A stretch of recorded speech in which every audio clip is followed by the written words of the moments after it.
Hello and welcome to the Capitol Report on NTD News. I'm Alina Weisskopf, filling in for Steve Lance tonight. New York City law enforcement is ramping up security measures ahead of the possible Trump indictment tomorrow. Meanwhile, lawmakers are responding to Trump's call for protests. NTD's Arian Pazdar has more. The New York Police Department on Monday brought dozens of portable metal barricades to the Manhattan courthouse complex. They could be used to block off streets or sidewalks. This comes after former President Trump condemned a possible indictment against him. He called for people to protest the decision. House Speaker Kevin McCarthy urged for people to stay calm. I don't think people should protest this, no. And I think President Trump, if you talk to him, he doesn't believe that either. McCarthy says Trump's intention isn't to incite violence. However, Mayor Eric Adams on Monday said the city is preparing nonetheless, for example, by monitoring social media posts. NYPD is doing their normal role of making sure that there's no inappropriate actions in the city. Trump could be indicted for hush money he allegedly paid to an adult film star during his 2016 campaign. Democrat Nancy Pelosi wrote on Twitter, "Whatever the grand jury decides, its consideration makes clear no one is above the law, not even a former president of the United States." NTD spoke with Jenna Ellis, a former lawyer for Trump's legal team. She says the Manhattan District Attorney's Office is targeting Trump politically. Even the feds refused and declined to prosecute this case, as well as Alvin Bragg's predecessor, Cyrus Vance, who was no fan of Donald Trump. So the fact that they are trying to make this case by manipulating themselves into a legal pretzel just to get something out of it, I don't think is smart. I think it does look like a malicious prosecution. Florida Governor Ron DeSantis also criticized Manhattan DA Alvin Bragg. DeSantis says the DA should prosecute crime in the city instead of targeting Trump for something that happened years ago. You know, that's an example of pursuing a political agenda and weaponizing the office. And I think that that's fundamentally wrong. This comes amid strained relations between DeSantis and Trump due to a likely DeSantis 2024 run for president. Meanwhile, 3 Republican House members sent a letter to DA Bragg on Monday demanding records and interviews for Trump's case. The lawmakers argue there is no legal basis for charges against Trump. The letter also condemns using former Trump attorney Michael Cohen as the key witness, saying he's lied before and that he's not on good terms with Trump. And Robert Costello, a former lawyer for Cohen, testified in New York on Monday. He reportedly gave information about Michael Cohen, questioning his credibility as a witness. Reporting by Arian Pazdar, NTD News. And what are the implications of a potential Trump arrest? NTD's Steve Lance explored the issue with Congressman Andy Biggs of Arizona. They also discussed the biggest GOP investigations happening between the halls of Congress right now. Here's a look. Congressman Andy Biggs, thank you so much for joining us. Steve, good to be with you. Yeah.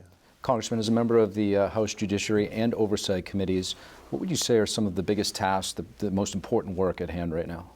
Well, first of all, because the Judiciary Committee has jurisdiction over DOJ and FBI, I think that is a real important task that we have to oversee what's been going on. That's why we have the weaponization subcommittee is in judiciaries to see what's going on. I think most Americans feel that they can't trust the government anymore, so we're going to get at the bottom of some of the reasons why, and we've already begun adducing evidence on that. Oversight Committee, same type of deal, but a little bit different structure, focusing right now on everything from COVID origins to what the Hunter Biden story is, the Biden family, and as you know, recent documents that have come into our hands about suspicious activities indicates pretty clearly that $3 million was given to a dummy corporation from CCP affiliated energy company in China. So those are kind of where we're headed now, and of course you never can forget the border. That's a huge issue that we deal with. Speaking of the weaponization, Congressman, that you mentioned, former President Trump possibly being arrested, what are the implications for a nation that is already so divided? Well, I think you kind of lock in those divisions. I mean, it would be a most outrageous and unnecessary arrest. I mean, the reality is most of us would view these things, those of us who are lawyers would view these things as politically biased and motivated. I mean, normally you would say that's a litigation settlement that took place, and now they want to go through and put him in jail. And then the disparate treatment would just be compounding. Everything from Bill Clinton's $850,000 payment that he made years ago in actually, quite frankly, a disparate situation. Hillary Clinton getting off scot-free.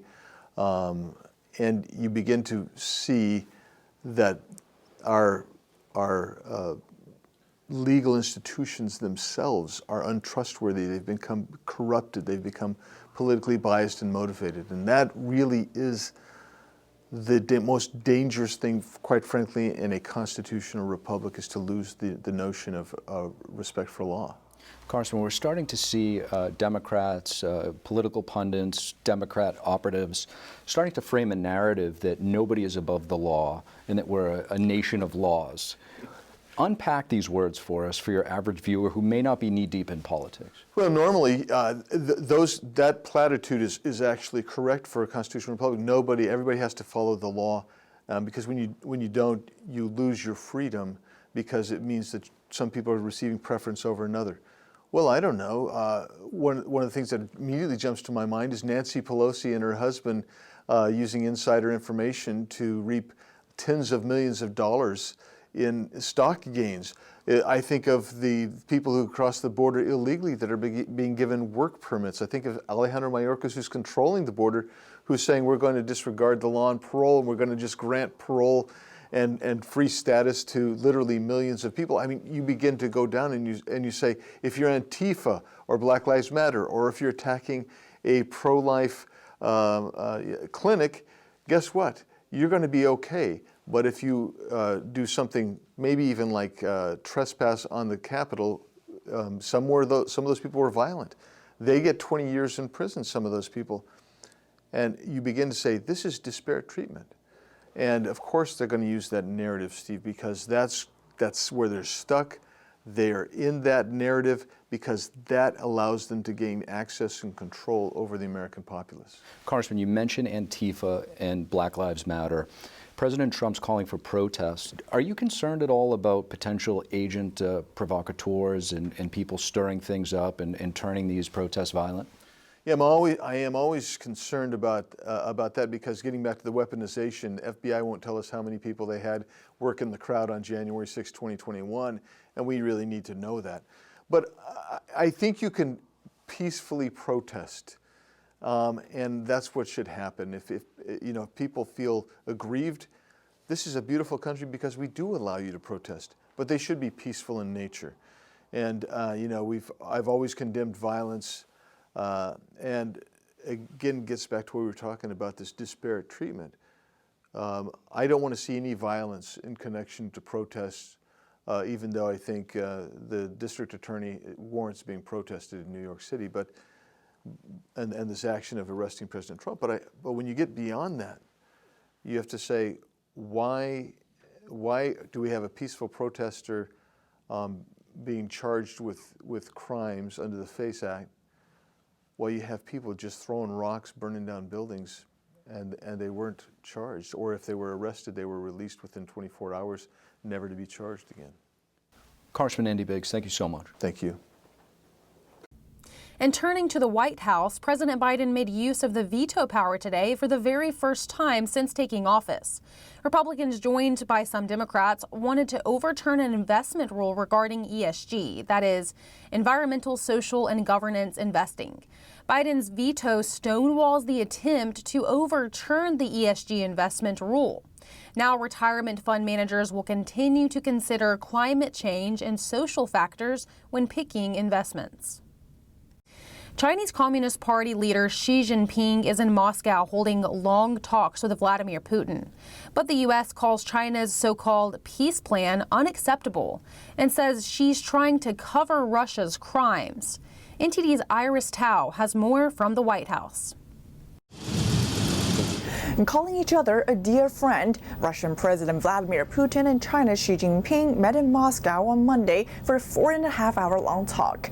Xi tells Putin that Russia and China share similar goals while expressing support for Putin to be re-elected. Russia's development has significantly improved under your leadership. And Putin, meanwhile, says Moscow is studying Beijing's proposals on the war in Ukraine. We studied closely your proposals on the settlement of the acute crisis in Ukraine. But while the Chinese Communist Party is billing the trip as a journey of friendship and peace, Western countries, including the U.S., are not buying that. The White House says it's concerned that China's so-called peace plan would help Russian troops stay in Ukraine. It basically freezes in place what Mr. Putin has been able to achieve on the ground inside Ukraine, and that's just unacceptable. And the U.S. Secretary of State says China is trying to provide cover for Russia, citing the fact that the International Criminal Court just issued an arrest warrant for Putin days ago. Instead of even condemning them, it would rather provide diplomatic cover for Russia to continue to commit those very crimes. And Secretary Blinken says the world should not be fooled.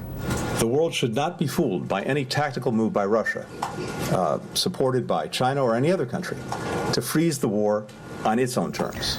All this as the U.S. is closely watching if China could send weapons to Russia. We still don't believe that China's taken it off the table. And on U.S.-China relations, the White House tells us that Beijing is still refusing to resume military lines of communications with the U.S. But the White House says a visit to China by Secretary of State Antony Blinken and a call between President Biden and Xi are still in the cards. Reporting from the White House, Iris Howe, NTD News. Thank you for watching the Capitol Report. If you want to see our full broadcast, check us out at epochtv.com.